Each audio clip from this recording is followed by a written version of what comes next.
누가복음 6장 12절에서 16절까지의 말씀을 제가 읽을 때에 함께 하나님의 음성을 들으실 수 있기를 바랍니다. 이때에 예수께서 기도하시러 산으로 가사 밤이 새도록 하나님께 기도하시고 밝음에 그 제자들을 부르사 그 중에서 12를 택하여 사도라 칭하셨으니 곧 베드로라고도 이름을 주신 시몬과 그의 동생 안드레와 야고보와 요한과 빌립과 바돌로메와 마태와 도마와 알페오의 아들 야고보와 셀롯이라는 시몬과 야고보의 아들 유다와 예수를 파는 자 될 가룟 유다라. 아멘. 할렐루야. 찬양대가 시작할 때 반주 없이 해저물어 날이 어두우니 할 때 그 반주 없이 하는 것도 그 참 그죠? 오히려 우리의 마음에 큰 울림이 있네요. 인생의 어두운 날들 속에서도 주께서 여러분들과 늘 함께 하셔서 그 어둠을 헤치고 빛 가운데로 인도해 주시기를 주님 이름으로 축복합니다. 우리 옆에 있는 지체들에게 그렇게 한번 인사해요. 주께서 도우실 겁니다. 그렇게 한번. 주께서 도우실 겁니다. 아멘. 한 모라비아 교회의 조지 스미스라고 하는 청년이 있었는데 이 청년이 신앙이 참 좋아요. 이 청년의 꿈은 아프리카에 가가지고 복음을 전하면서 한 평생을 사는 것입니다. 그래서 아프리카 선교사로 가기 위해서 모든 준비를 했어요. 후원자를 모집해가지고 아프리카로 갔습니다. 그런데 몇 달 되지 않아서 그 정부에 의해서 강제 추방이 되고 말았어요.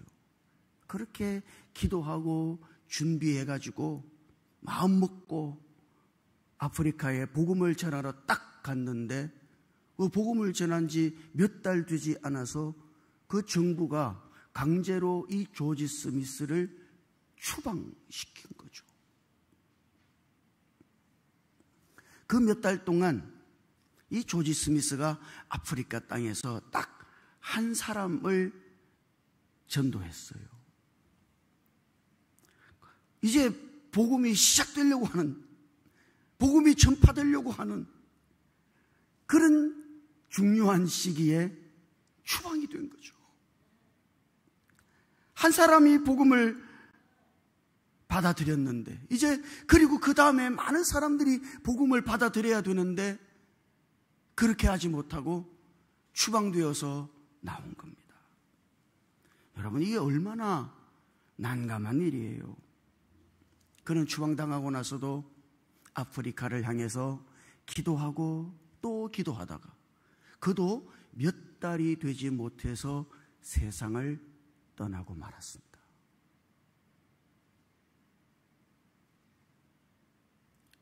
그런데 몇 년 후에 조사를 해보았더니 이 조지 스미스가 전도한 바로 그 한 사람이 그 땅에서 전도자가 되어서 그 아프리카 땅의 많은 사람들에게 복음을 전하고 있었다는 사실이에요. 여러분, 어찌 생각하십니까? 가던 길이 막혔어요.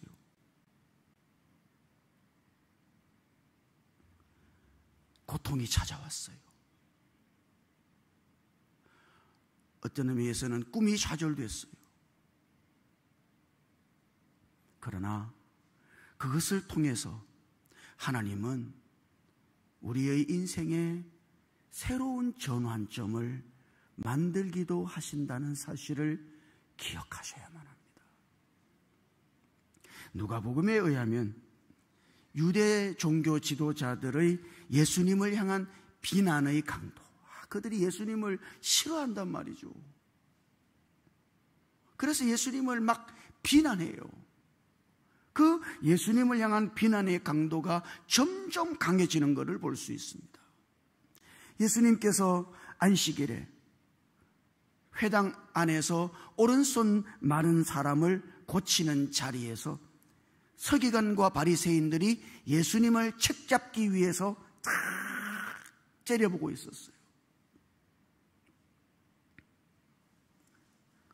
그런데 예수님은 아랑곳하지 않고 그 오른손 마른 사람을 회당 한가운데에 불러내시더니 거기서 그 오른손 마른 사람의 병을 고쳐주셨습니다. 그 사건으로 인해서 적대자들의 분노가 터져나오기 일보 직전까지 갔어요. 그래서 오늘 우리가 읽지는 않았습니다만 오늘 읽은 말씀 12절, 누가복음 6장 12절 앞에 있는 11절이요. 11절.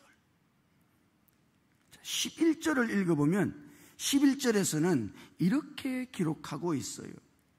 그들은 노기가 가득하여 예수를 어떻게 할까 하고 서로 의논하니라.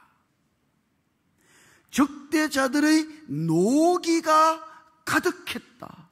그게 노기라고 하는 말은 헬란 말로 아노이아스라고 하는 말인데, 사실 이 말은 그냥 화나는데 화난 정도를 가리키는 것이 아니라 사실은 광기를 가리키는 겁니다.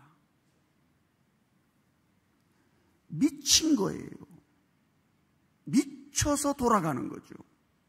사람으로서의 이성이나 판단력을 상실했어요. 제정신이 아니에요. 우리도 흔히 그러잖아요.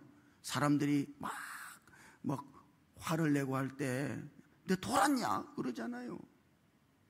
미친 거예요. 미친 정도가 도를 넘어서 미쳐 날뛰기 시작한 것이죠. 예수님을 죽이기 위하여. 여러분, 그러니까 이 한마디로 그 당시 예수님을 향한 적대자들의 그 분위기, 그 상황을 우리가 짐작해 볼 수 있습니다. 이런 분위기 속에서 오늘 말씀은 시작되는 거예요. 그래서 12절 어떻게 시작하고 있어요? 한번 이거는 같이 읽어보십시다. 12절 시작.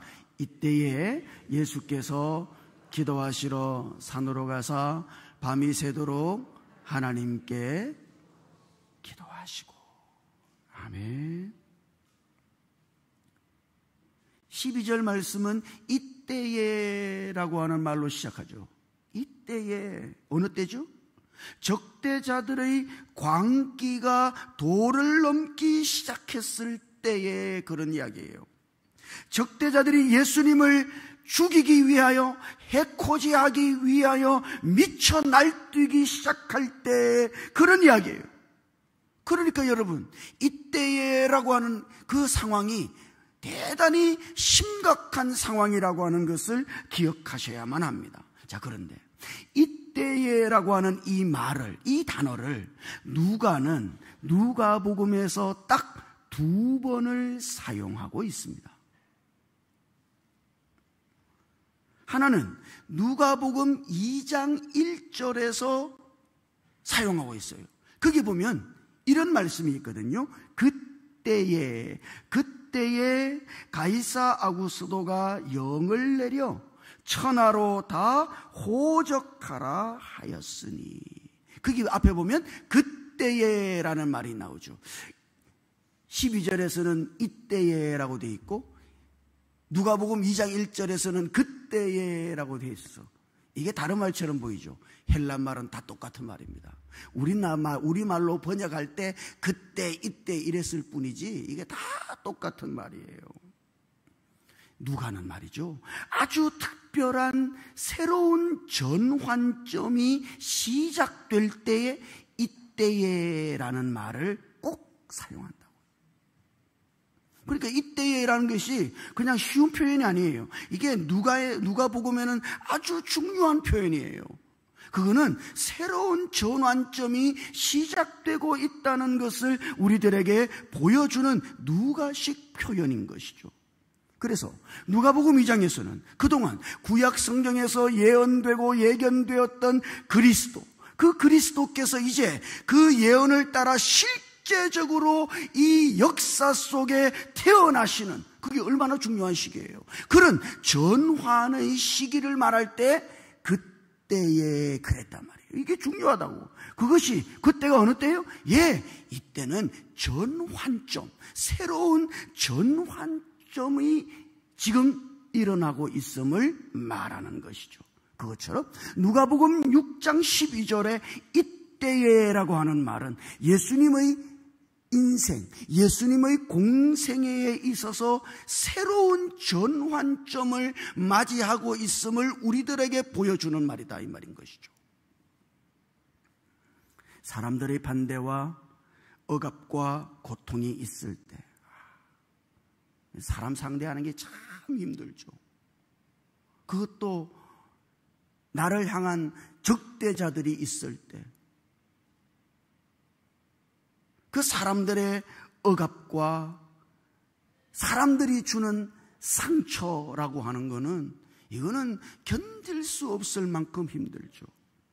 그리고 그 정도가 점점 더 심해지고 극에 달하고 있을 바로 그때가 이때인 것이죠. 그때가 뭐예요? 그때가 새로운 인생의 전환점이 될 수도 있는 거예요. 주님은 이 전환점을 어떻게 시작하고 계신가? 성경은 단 한마디로 주님은 기도하시러 산으로 가서 밤이 새도록 기도하셨다. 이 전환의 시기에, 이때에 적대자들의 광기가 도를 넘기 시작할 때, 그들의 대적과 그들의 압박이 도를 넘기 시작하고 있을 그때 주님은 오히려 기도하시러 산으로 가셔서 밤이 새도록 기도하셨다. 여러분, 거기 기도하시러라고 하는 이 말은 예수님의 결단을 가리키는 말입니다. 기도하시려고 주님이 결단하신 거예요. 특별히 기도하시러 어디로 갔어요? 기도하시러 산으로 가셨다. 이 말은 그분의 기도의 결단이 대단히 비상한 결단이었음을 우리들에게 보여주는 겁니다. 주님은 기도하기로 아주 비상한 마음으로 결단하신 거예요. 정말 그렇다면, 주님이 정말 그렇게 하셨다면 오늘 우리들에게는 얼마나 더 이런 결단이 필요할까요? 오늘 여러분들의 인생의 새로운 전환점, 그 새로운 전환점을 보고 싶다면 오늘 우리도 예수님과 같이 비상한 기도의 결단을 내릴 수 있어야만 하는 거예요.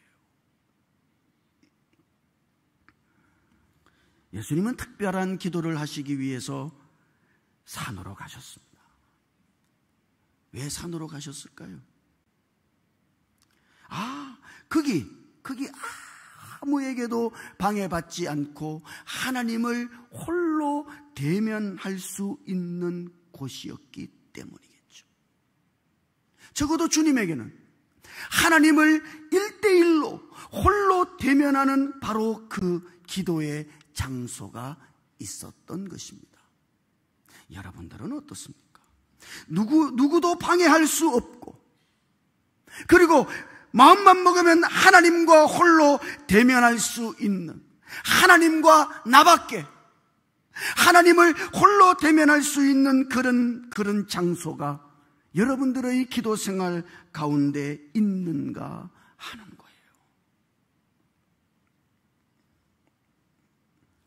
예수님을 칭찬하는 사람들의 그 이야기도 들리지 않고, 아니 오히려 예수님을 박해하는 사람들의 그 야비한 비난의 목소리도 들리지 않는 바로 그곳,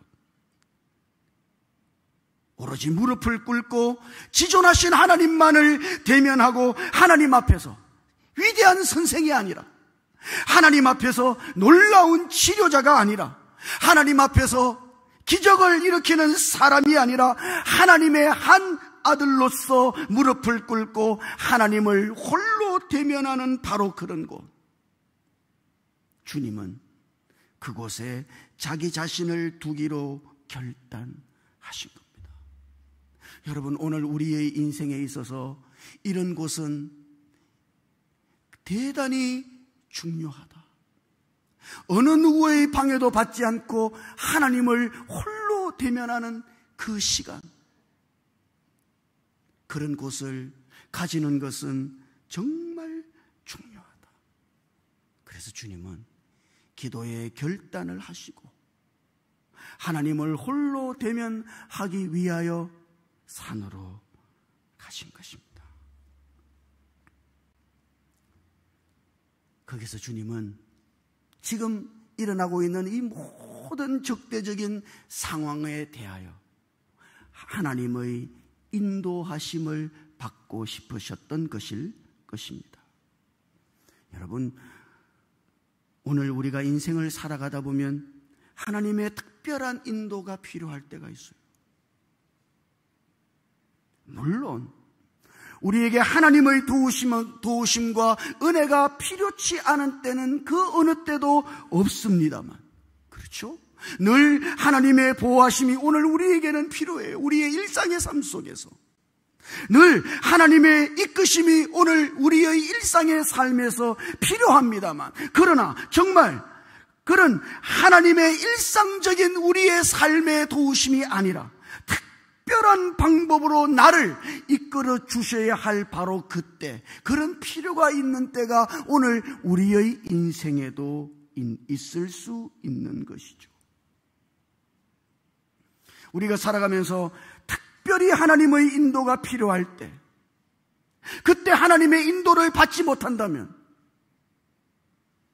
오늘 우리의 인생은 오리무중이 되고 말 것입니다.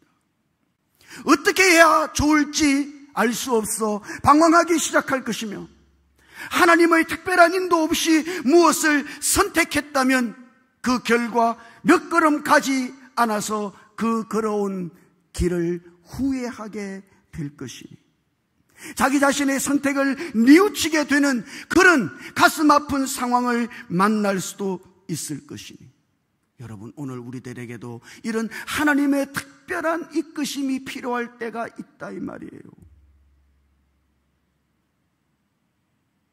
그러기 위하여 오늘 우리는 주님처럼 비상한 기도의 결단을 내릴 수 있어야만 하겠습니다. 사실 여러분, 예수님은 누구보다도 뛰어난 판단력을 가지고 계셨죠. 척 보면 알아요. 사람을 꿰뚫어 보는 안목을 가지고 계셨습니다. 성경을 보면 그런 예수님의 모습을 볼 수 있어요. 예수님이 나다나엘이라고 하는 사람 속에 간사함이 없다는 것을 보셨죠. 꿰뚫어 보신 거예요. 그 사람이 어떤 인간인지를 꿰뚫어 보신 거예요. 처음 만난 사마리아 여인이 남편의 편력이 있는 사람이라고 하는 것을 예수님은 보자마자 그 여인을 알아본 것이죠. 예수님은 그래요. 예수님에게는 적어도 그런 판단력과 그런 통찰이 예수님에게는 있었단 말이죠. 그럼에도 불구하고 예수님은 자기 자신의 판단을 의지하거나 자기 자신의 통찰을 의지하신 것이 아니라 하나님 아버지의 인도하심, 하나님 아버지의 결정, 하나님 아버지의 이끄심을 받고 싶으셨던 것입니다. 주님이 정말 그러하다면 여러분, 오늘 우리는 어떠해야 할까요?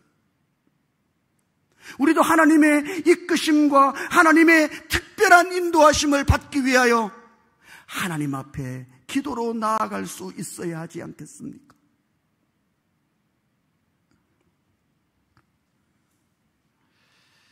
그래서 여러분, 오늘 말씀은 예수님이 자신을 죽이려고 의논하는 광기가 가득한 바리새인들과 서기관들의 분노 앞에서 예수님이 비상한 기도를 통해서 주님은 그분의 공생애의 새로운 전환점을 열어가고 계셨다는 것을 우리들에게 보여줍니다. 12절은 기도하셨다는 이야기고 13절은 그 기도의 후에 일어난 일이죠. 13절을 보면 한번 같이 읽어볼까요? 13절 같이요. 시작. 밝음에 그 제자들을 부르사 그 중에서 12를 택하여 사도라 칭하셨으니. 위기 속에서 자신을 죽이려고 하는 적대자들의 광기 속에서 이제 사실은 그들의 해코지와 그들의 억압과 비난 속에서, 그 위기 속에서 주님은 기도하시고 기도를 통해 새로운 전환점을 보시기 시작하신 것입니다. 여러분, 예수님의 공생애를 보면 예수님의 공생애의 시작하심이 있고 그 마지막에는 뭐가 있어요? 십자가의 죽으심이 있죠. 그렇죠? 예수님의 공생애의 시작과 그분의 십자가의 죽음 사이 대단히 큰 분수령이 하나 있다면 그것이 바로 오늘 예수님께서 당신의 제자 12명을 택하여 세우시는 이 장면입니다. 성경은 이것을 대단히 간단하게 기록해 놓았습니다만 사실 여러분이 성경을 읽어보면 예수님의 공생애에서 이 사건이 그분의 공생애에서 대단히 중요한 전환점이라는 사실을 우리가 발견할 수 있어요. 그러니까 여러분, 그 인생의 위기가, 예수님 앞에 닥친 그 고난과 고통과 위기가 오히려 그분의 생애에 있어서 새로운 전환점을 가져오는 계기가 된 것이죠. 무엇을 통해서? 기도함으로써.